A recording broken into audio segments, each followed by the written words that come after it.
ठीक है, तो ISO 9001 पे बात हो रही थी। ठीक है, तो ये क्वालिटी मैनेजमेंट सिस्टम है। ऑडिट होता है, ऑडिट से फिर क्या करता है ऑडिटर, ये देखता है कि आपकी ऑर्गेनाइजेशन, ठीक है, आपकी ऑर्गेनाइजेशन कितना ताउन कर रही है उन स्टैंडर्ड्स के साथ जो ISO 9001 के हैं। ठीक है। अच्छा, तो इधर इसकी डिस्कशन क्यों हो रही है?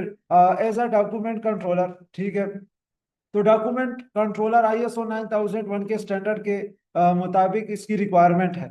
ठीक है।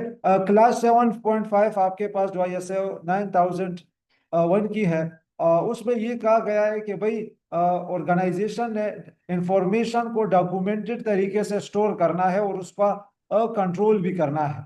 ठीक है, तो इसके लिए फिर किस चीज की जरूरत होगी? डॉक्यूमेंट कंट्रोलर की जरूरत होगी। इसी के साथ साथ कुछ की रिक्वायरमेंट्स है कि भाई आपके सारे डॉक्यूमेंट्स पे टाइटल्स, डेट्स, ऑथर्स के नाम्स और सारी रिविजन्स आपके पास क्या है, करनी होती है। इसी के साथ साथ इंश्योर करनी है आपने एक्सेसिबिलिटी, कि भाई जितने आपके पास एथोराइज्ड लोग आते हैं, ठीक है, डॉक्यूमेंट्स के लिए, तो उनको फिर आपने क्या करना है, डॉक्यूमेंट्स प्रोवाइड करनी है। और इसी के साथ साथ आपने एविडेंसेस को स्टोर करना है, सारे सबूत रखने हैं किस चीज के, उस डॉक्यूमेंट की अप्रूवल की भी एविडेंसेस रखने हैं, और फर्दर उस डॉक्यूमेंट में चेंजेस होती है उसके भी आपने क्या करने हैं, एविडेंसेस करने हैं। तो मैं दोबारा से समराइज करता हूँ। ISO 9001 हमारे पास क्वालिटी मैनेजमेंट सिस्टम के स्टैंडर्ड्स है, जो International Organization for Standardization ISO ने बनाए हैं। ठीक है, और ISO 9000 के मुताबिक डॉक्यूमेंट को कंट्रोल करना क्या है, ये आपके पास रिक्वायरमेंट है। डॉक्यूमेंट्स की इंफॉर्मेशन को आपने कंट्रोल करना है। ठीक है, फर्दर प्रोसीड करते हैं। ISO 27001, ठीक है, जो आपके पास information security in document management. अच्छा, ISO 27001 क्या करता है? ये इंफॉर्मेशन सिक्योरिटी के लिए इन्होंने ग्लोबल स्टैंडर्ड्स बनाए हैं।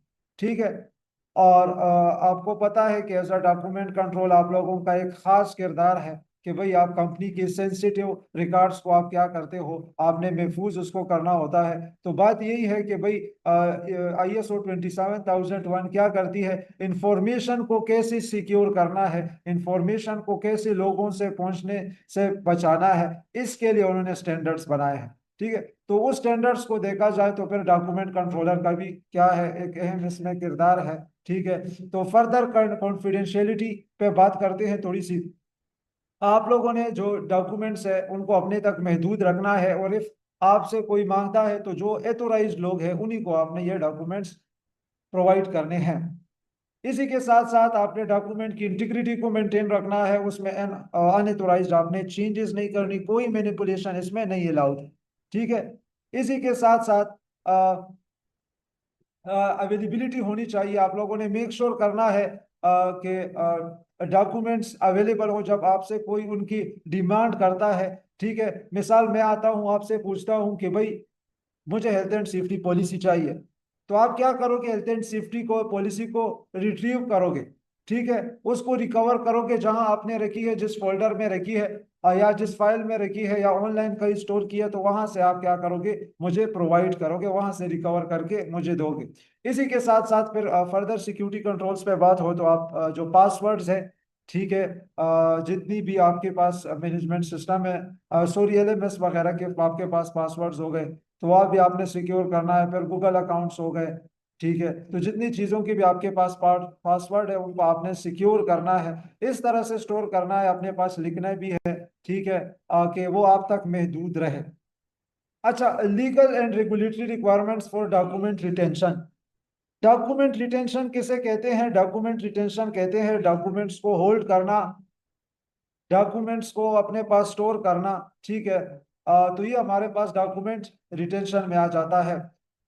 तो आप लोगों की जिम्मेदारी है, इदारों की जिम्मेदारी भी है कि आप लोगों ने कुछ स्पेसिफिक लीगल पीरियड्स के लिए, ठीक है, डॉक्यूमेंट्स को अपने पास स्टोर करना है। वैसे तो लाइफ टाइम स्टोर करना चाहिए, कभी भी उसकी ज़रूरत पड़ सकती है, लेकिन यही रिक्वायरमेंट फिर चेंज होती है, इंडस्ट्री टू इंडस्ट्री या country to country requirements change होती है। ज़्यादातर कॉन्ट्रैक्ट्स और एग्रीमेंट्स को कम अज़ कम आपने 6 से 10 साल तक आपने उसको रखना है, स्टोर करना है। उसके बाद if आप उसको हटाना चाहे, डिस्पोज करना चाहे, कर सकते हैं। ठीक है।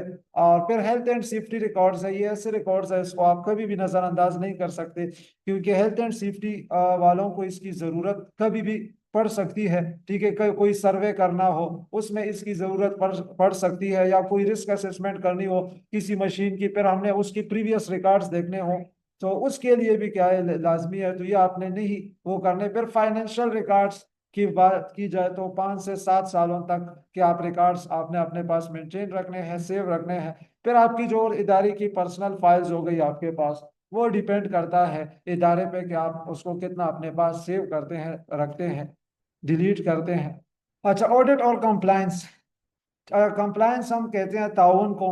ठीक है। अ, तो ऑडिट की बात की जाए तो ऑडिट फिर इंटरनल हो एक्सटर्नल हो, आईएसओ का ऑडिट हो या क्लाइंट की तरफ से कोई ऑडिट हो या कोई आपके पास इंस्पेक्शन हो। ठीक है।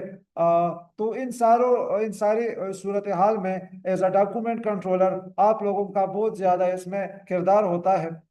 सबसे पहले ऑडिट प्रिपरेशन के दौरान जब कंपनी ऑडिट के लिए खुद को प्रिपेयर कर रही है तो उसमें आपका बहुत किरदार होता है। आपने सारे रजिस्टर सारी चीज़ों को क्या करना है, अप टू डेट रखना होता है। और फिर आपके पास जो ऑब्सोलीट डॉक्यूमेंट्स हैं, अच्छा ऑब्सोलीट डॉक्यूमेंट्स वो डॉक्यूमेंट्स कहलाते हैं जो हमारे पास इस्तेमाल में नहीं है।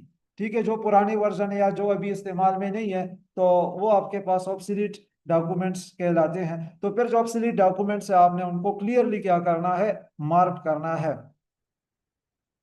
इसी के साथ साथ ऑडिट के दौरान मैंने पहले भी बात कर दी कि ऑडिट के दौरान आपसे डॉक्यूमेंट्स मांगे जाते हैं। तो उस टाइम आपने क्या करना है, जो डॉक्यूमेंट्स आपसे रिक्वेस्ट किए जाते हैं उसको आपने क्विकली और बहुत अच्छे तरीके से अच्छे मैनर्स के साथ आपने फिर जिसने डिमांड की है उसको प्रोवाइड करने हैं। इसी के साथ साथ जब ऑडिट खत्म हो जाता है फिर ये होता है कि ऑडिटर नॉन कंफर्मिटीज रिपोर्ट जारी करता है। ठीक है, उसमें फिर कौन सी चीजों को ठीक करना है। ठीक है, तो वो भी फिर पोस्ट ऑडिट में आ जाता है कि ऑडिट होने के बाद कौन सी करेक्टिव एक्शंस हैं। ठीक है, फाइंडिंग्स के हिसाब से तो वो भी आपने क्या करने हैं, फिर ठीक करने हैं। इसी के साथ साथ आपने कंप्लायंस को इंश्योर करना है कि आप जो आईएसओ के स्टैंडर्ड्स के साथ कंप्लाई कर रहे हो। इसी के साथ साथ आप लीगल जो आपके पास लेगिस्लेशन है, कानून है, उसके साथ आप कंप्लाई कर रहे हो। और इसी के लिए फिर आपने क्या करना है, रेगुलरली आपने अपने डॉक्यूमेंट सिस्टम को रिव्यू करना है इंटरनली। सारी चीज़ों को रिव्यू करना है, फाइंड आउट करना है कि भाई इसमें हमारे मैनेजमेंट सिस्टम में कोई कमी है, इसको हमने और अच्छे तरीके से क्या कर सकते हैं, इम्प्रूव कर सकते हैं। तो उसमें फिर जो शॉर्ट कमिंग्स आपको आती है उसको हाईलाइट करना है, जिन जिन चीज़ में मसाइल है ठीक है उसको निकालना है, और मेक श्योर करना है कि जो स्टैंडर्ड ऑपरेटिंग प्रोसीजर्स एसओपीज है या जो स्टैंडर्ड्स आईएसओ ने बनाए हैं तो उसके साथ आपके डॉक्यूमेंट्स क्या करें, कंप्लाई करें, ताउन करें। थोड़ा स्टेजेस के बारे में जानते हैं। डॉक्यूमेंट क्रिएशन से आर्कीविंग तक, स्टोरिंग तक। आर्कीविंग कहते हैं लॉन्ग टर्म के लिए जब आप किसी चीज को अपने पास स्टोर करते हैं, आर्कीविंग उसको कहते हैं।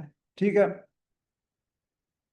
तो इफ अगर देखा जाए जितनी भी डॉक्यूमेंट्स है वो एक लाइफ साइकिल के तहत एक लाइफ साइकिल से गुजरते हैं। सबसे पहले इनिशियल ड्राफ्ट मतलब उसको तैयार किया जाता है, फिर फाइनल स्टोरेज तक जितना भी प्रोसेस, ये एक लाइफ साइकिल है। तो डॉक्यूमेंट का भी प्रॉपर एक लाइफ साइकिल है, थोड़ा जानते हैं इसको। क्रिएशन सबसे पहले ऑथर क्या है, फिर वो engineer, manager, consultant, supervisor, client, machinery operator कोई भी हो सकता है। ठीक है, तो वो ऑथर लिखने वाला पहले क्या करता है, बनाता है एक ड्राफ्ट बनाता है।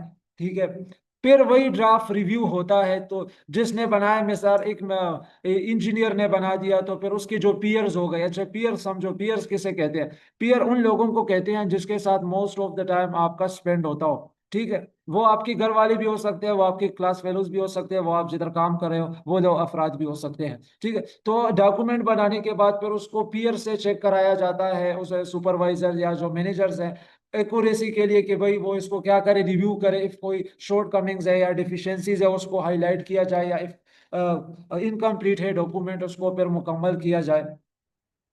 अच्छा, फिर जब रिव्यू उसका हो जाता है फिर डॉक्यूमेंट को प्रॉपर जो जिसने ऑथर उसका होता है वो उसको साइन करता है। ठीक है, प्रॉपर उस पर डेट डालता है। फिर उसके बाद वही डॉक्यूमेंट डिस्ट्रीब्यूट होता है जो असल राइट पीपल है, जिनके लिए वो डॉक्यूमेंट बनाया गया है, उन तक वो क्या होता है, रिलीज होता है मुख्तलिफ चैनल के थ्रू।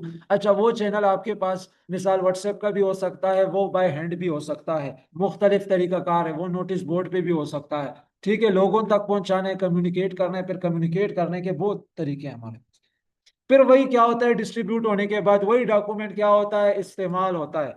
ठीक है, फिर ऑपरेशंस में इस्तेमाल होता है, या जिस काम के लिए बनाया गया है, चाहे फिर वो डिसीजन मेकिंग के लिए बनाया गया है, या फिर कंस्ट्रक्शन के लिए, किसी मशीन को चलाने के लिए बनाया गया है, उसमें फिर वो इस्तेमाल होता है। फिर आप अगर देखें, वक्त के साथ साथ चीज़ों को हमने अपडेट करना होता है, बहुत ज़्यादा लाजमी है ये। ठीक है, तो क्या करते हैं फिर, वक्त के साथ चीज़ें पुरानी हो जाती है, नई चीज़ें आती है, रिक्वायरमेंट्स नई होती है, तो इसके लिए अपडेट करना, अपग्रेड करना बहुत ज़्यादा लाजमी है। तो फिर वही डॉक्यूमेंट वक्त के साथ क्या होता है, रिवाइज होता है, उसमें रिविजन्स होती है। ठीक है, और फिर जो फाइनल वर्जन है उसको क्या सही तरीके से क्या कर दिया जाता है, स्टोर कर दिया जाता है, कि भाई फ्यूचर में कोई क्लाइंट या कॉन्ट्रैक्टर मांग रहा हो, या फिर कोई कानूनी रिक्वायरमेंट इस तरह बन जाए, या इंस्पेक्शन के दौरान, ऑडिट के दौरान आपसे कोई मांग ले। अच्छा, डॉक्यूमेंट नंबरिंग और कोडिंग सिस्टम के बारे में थोड़ा जानते हैं। ठीक है। अच्छा, नंबरिंग डॉक्यूमेंट्स को क्यों दी जाती है, ताकि उनकी आइडेंटिफिकेशन हो। ठीक है, और इसी के साथ साथ उनकी रिकवरी की पॉसिबिलिटी हो। मिसाल के तौर पर हेल्थ एंड सेफ्टी पॉलिसी है।